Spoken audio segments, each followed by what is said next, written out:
Happy Monday. This is David Stears window and rain gutter cleaning. And I'm on my mom's roof.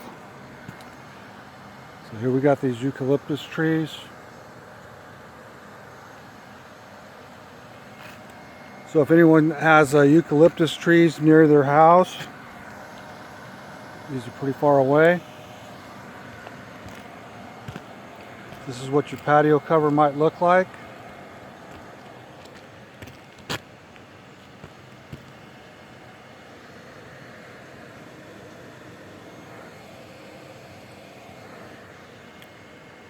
We have a storm coming, so I'm going to clean these out.